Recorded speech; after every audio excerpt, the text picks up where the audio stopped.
शनि देवाय नमः। मैं सीता प्रजापति आज लेके आई हूँ शनिवार व्रत कथा। विधि है इस प्रकार।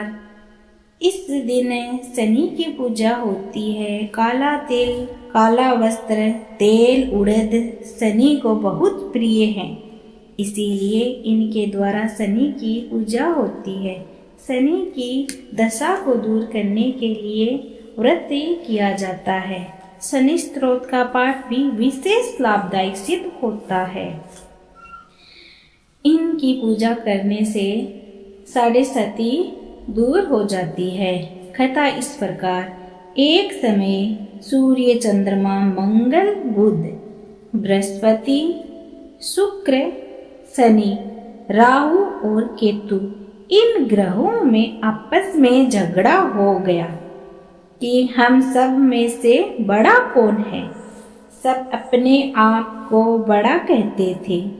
जब आपस में कोई निश्चय न हो सका तो सब के सब आपस में झगड़ते हुए इंद्र के पास गए और कहने लगे कि आप सब देवताओं के राजा हो, इसीलिए आप हमारा न्याय करके बतलाओ कि हम 9 ग्रहों में सबसे बड़ा कौन है। राजा इंद्र इनका प्रश्न सुनकर घबरा गए और कहने लगे, मुझ में ये सामर्थ्य नहीं जो किसी को बड़ा या छोटा बतलाऊं। मैं अपने मुख से कुछ नहीं कह सकता हूँ। हाँ, एक उपाय हो सकता है। इस समय पृथ्वी पर राजा विक्रमादित्य दूसरों के दुखों का निवारण करने वाले हैं, इसीलिए तुम सब मिलकर उन्हीं के पास जाओ, वही तुम्हारे दुखों का निवारण करेंगे। ऐसा वचन सुनकर सभी ग्रह देवता चलकर भूलोक में राजा विक्रमादित्य की सभा में जाकर उपस्थित हुए और अपना प्रश्न राजा के सामने रखा। राजा उनकी बात सुनकर बड़ी चिंता में पड़ गए कि मैं अपने मुख से किसको बड़ा और किसको छोटा बतलाऊं। जिसको छोटा बतलाऊंगा वही क्रोध करेगा। परंतु उनका झगड़ा निपटाने के लिए एक उपाय राजा ने सोचा। उन्होंने सोना, चांदी, खांसा, पीतल, सीसा, रांगा, जस्ता, अभ्रक और लोहा 9 धातुओं के 9 आसन बनवाए। सब आसनों को क्रम से, जैसे सोना सबसे पहले और लोहा सबसे पीछे हो गया। जिसके पश्चात राजा ने सब ग्रहों से कहा कि आप सब अपने अपने सिंहासनों पर बैठिए। जिसका आसन सबसे आगे वह सबसे बड़ा और जिसका आसन सबसे पीछे वह सबसे छोटा जानिए, क्योंकि लोहा सबसे पीछे था और वह शनिदेव का था। इसीलिए शनिदेव ने समझ लिया कि राजा ने मुझको सबसे छोटा बना दिया है। इस पर शनि को बड़ा क्रोध आया और कहा कि राजा, तू मेरे पराक्रम को नहीं जानता। सूर्य एक राशि पर 1 महीना, चंद्रमा 2.25 महीना 2 दिन, मंगल 1.5 महीना, बृहस्पति 13 महीना, बुध और शुक्र 1 महीने, परंतु मैं एक राशि पर 2.5 अथवा 7.5 साल तक रहता हूँ। बड़े बड़े देवताओं को भी मैंने भीषण दुख दिया है। राजन सुनो, राम जी को 7.5 आई और वनवास हो गया। रावण पर आई तो राम और लक्ष्मण ने सेना लेकर लंका पर चढ़ाई कर दी, रावण के कुल का नाश कर दिया। हे राजा, अब तुम सावधान रहना। राजा कहने लगा, जो कुछ भाग्य में होगा देखा जाएगा। उसके बाद अन्य ग्रह तो प्रसन्नता के साथ चले गए, परंतु शनिदेव बड़े क्रोध के साथ वहां से सिधारे। कुछ काल व्यतीत हो जाने पर जब राजा को 7.5 की दशा आई तो शनिदेव घोड़े के सौदागर बनकर अनेक सुंदर घोड़ों के सहित राजा की राजधानी में आए। जब राजा ने सौदागर के आने की खबर सुनी तो औसपाल को अच्छे अच्छे घोड़े खरीदने की आज्ञा दी। औसपाल ऐसी अच्छी नस्ल के घोड़े देखकर और उनका मूल्य सुनकर चकित हो गए और तुरंत ही राजा को खबर दी कि राजा उन घोड़ों को देखकर एक अच्छा सा घोड़ा चुनकर सवार के लिए चढ़ा। राजा के घोड़े की पीठ पर चढ़ते ही घोड़ा जोर से भागा।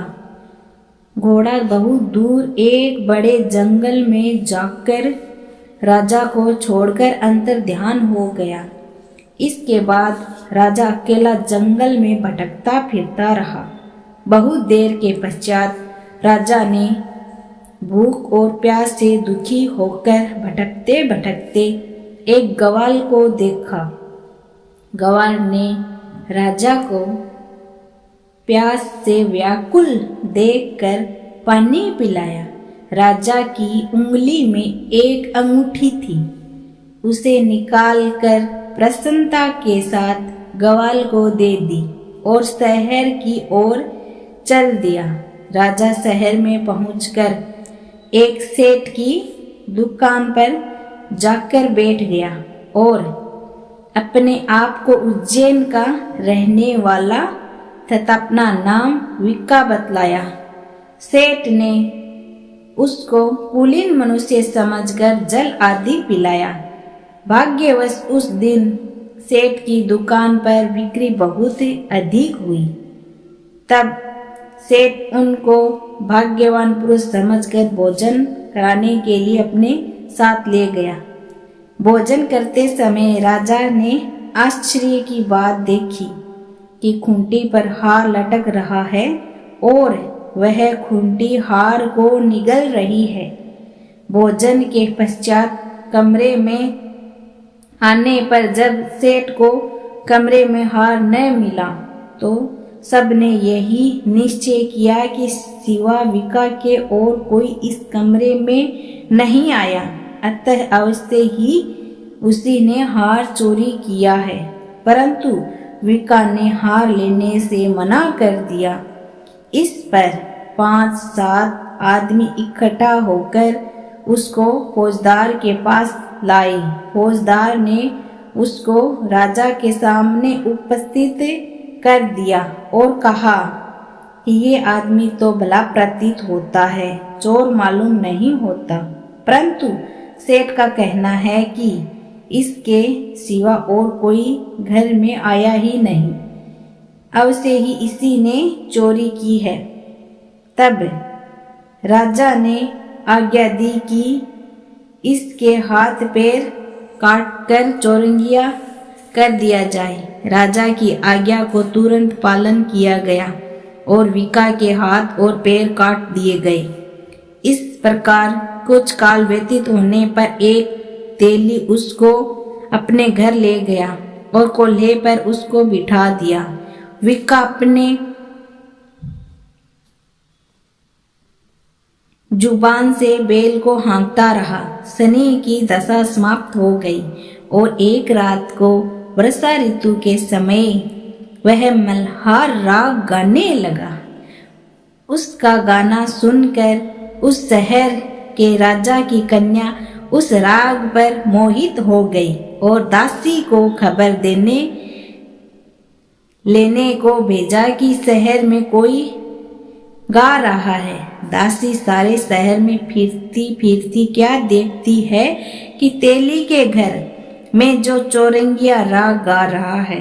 दासी ने महल में आकर राजकुमारी को सब वृत्तांत सुनाया। बस उसी क्षण राजकुमारी ने अपने मन में यह प्रण कर लिया, चाहे कुछ हो मैं इसी चौरंगी के साथ विवाह करूंगी। प्रातः काल होते ही जब दासी ने राजकुमारी को जगाना चाहा तो राजकुमारी अनशन व्रत लेकर पड़ी रही। तब दासी ने रानी के पास जाकर राजकुमारी के न उठने का वृत्तांत कहा।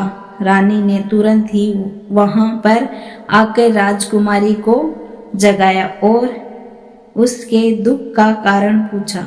तो राजकुमारी ने कहा कि माताजी, मैंने यह प्रण कर लिया है कि तेली के घर में जो चौरंगिया है उसी के साथ विवाह करूंगी। माता ने कहा, पगली, ये क्या बात कर रही है? तुझको तो किसी देश के राजा के साथ विवाह जाएगा। कन्या कहने लगी, माताजी, मैं अपना प्रण कभी नहीं तोड़ूंगी। माता ने चिंतित होकर यह बात राजा को बताई। जब महाराज ने भी आकर यह समझाया कि मैं अभी देश देशांतर में अपने दूत भेजकर सहयोग रूपवान एवं बड़े बड़े गुण राजकुमार के साथ तुम्हारा विवाह करूंगा, ऐसी बात तुमको कभी नहीं विचारनी चाहिए। कन्या ने कहा, पिताजी, मैं अपने प्राण त्याग दूंगी परंतु दूसरे से विवाह नहीं करूंगी। इतना सुनकर राजा ने क्रोध से कहा, यदि तेरे भाग्य में ऐसा ही लिखा है तो जैसी तेरी इच्छा हो वैसा ही कर। राजा ने तेली को बुलाकर कहा कि तेरे घर में जो चौरंगिया है उसके साथ मैं अपनी कन्या का विवाह करना चाहता हूँ। तेली ने कहा कि यह कैसे हो सकता है? कहाँ आप हमारे राजा और कहाँ मैं एक नीच तेली। परंतु राजा ने कहा, भाग्य लिखा कोई नहीं टाल सकता। अपने घर जाकर विवाह की तैयारी करो। राजा ने उसी समय तोरण और बंदवार लगाकर अपनी राजकुमारी का विवाह चौरंगिया बना विक्रमादित्य के साथ कर दिया। रात्रि को जब विक्रमादित्य और राजकुमारी महल में सोए तो आधी रात के समय शनिदेव ने विक्रमादित्य को स्वप्न दिया कि राजा, कहो मुझको छोटा बतलाकर तुमने कितना दुख उठाया। राजा ने क्षमा मांगी। शनिदेव ने प्रसन्न होकर विक्रमादित्य को हाथ पैर दिए। तब राजा ने कहा, महाराज, मेरी प्रार्थना स्वीकार करें कि जैसा दुख आपने मुझे सौंप दिया है ऐसा और किसी को न दे। शनिदेव ने कहा कि तुम्हारी ये प्रार्थना स्वीकार है। जो मनुष्य मेरी कथा सुनता या कहता है उसको मेरी दशा में कभी किसी प्रकार का दुख नहीं होगा और जो नित्य ही मेरा ध्यान करेगा यह चिंटियों को हटा डालेगा, उसके सब मनोरथ पूर्ण होंगे। इतना कहकर शनिदेव अपने धाम को चले गए। राजकुमारी की आंख खुली और उसने राजा के हाथ और पांव सहित सलामत देखे तो आश्चर्य को प्राप्त हुई। उसको देखकर राजा ने अपना समस्त हाल कहा कि मैं उज्जैन का राजा विक्रमादित्य हूँ। यह बात सुनकर राजकुमारी अत्यंत प्रसन्न हुई। प्रातः काल राजकुमारी से उसकी सखियों ने पूछा तो उसने अपने पति का समस्त वृत्तांत कह सुनाया। तब सबसे प्रसन्नता प्रकट की और कहा कि ईश्वर ने आपकी मनोकामना पूर्ण कर दी। जब उस सेठ ने यह बात सुनी तो वह विक्रमादित्य के पास आए और राजा विक्रमादित्य के पैरों पर गिरकर क्षमा मांगने लगा कि आप पर मैंने चोरी का झूठा दोष लगाया, अतः आप मुझको जो चाहे दंड दे दो। राजा ने कहा, मुझ पर शनि का कोप था, इसी कारण ये सब दुख मुझको प्राप्त हुआ। इसमें तुम्हारा कोई दोष नहीं। तुम अपने घर जाकर अपना कार्य करो। सेठ बोला कि मुझे तभी शांति होगी जब आप मेरे घर चलकर प्रतिपूर्वक भोजन करोगे। राजा ने कहा, जैसी आपकी मर्जी हो वैसा ही करें। सेठ ने अपने घर जाकर अनेक प्रकार के सुंदर भोजन बनाए और राजा विक्रमादित्य को प्रति भोजन दिया। जिस समय विक्रमादित्य भोजन कर रहे थे, एक अत्यंत आश्चर्य की बात सबको दिखाई दी कि जो खूंटी पहले हार को निगल रही थी, वह अब हार को उगल रही है। जब भोजन समाप्त हो गया तो सेठ ने हाथ जोड़कर बहुत सी मोहरें राजा को भेंट की और कहा कि मेरी श्री कंवर नाम एक कन्या है, उसका पाणी ग्रहण आप करें। इसके बाद सेठ ने अपनी कन्या का विवाह राजा के साथ कर दिया और बहुत सा दान दहेज आदि दिया। इस प्रकार कुछ दिनों तक वहां निवास करने के पश्चात विक्रमादित्य ने शहर के राजा से कहा कि अब मेरी उज्जैन जाने की इच्छा है। फिर कुछ दिन के बाद विदा लेकर राजकुमारी मनभावनी सेठ की कन्या श्री कुंवर तथा दोनों जगह के दहेज में प्राप्त अनेक दास दासियां रथ और पालकियां सहित विक्रमादित्य उज्जैन की तरफ चले। जब शहर के निकट पहुंचे और पूर्ववासियों ने राजा के आने का समाचार सुना तो समस्त उज्जैन की प्रजा आगमनी के लिए आई। तब बड़ी प्रसन्नता से राजा अपने महल में पधारे। सारे शहर में बड़ा भारी महोत्सव मनाया गया और रात्रि को दीपमाला की गई। दूसरे दिन राजा ने शहर में यह सूचना कराई कि शनिश्चर देवता सब ग्रहों में सर्वोपरि है। मैंने इनको छोटा बतलाया, इसी से मुझको यह दुख प्राप्त हुआ। इस कारण सारे शहर में सदा शनिश्चर की पूजा और कथा होने लगी। राजा और प्रजा अनेक प्रकार के सुख भोगती रही। जो कोई शनिश्चर की इस कथा को पढ़ता या सुनता है, शनिदेव की कृपा से उसके सब दुख दूर हो जाते हैं। शनि की कथा को व्रत के दिन अवश्य पढ़ना चाहिए। ओम शांति, ओम शांति, ओम शांति।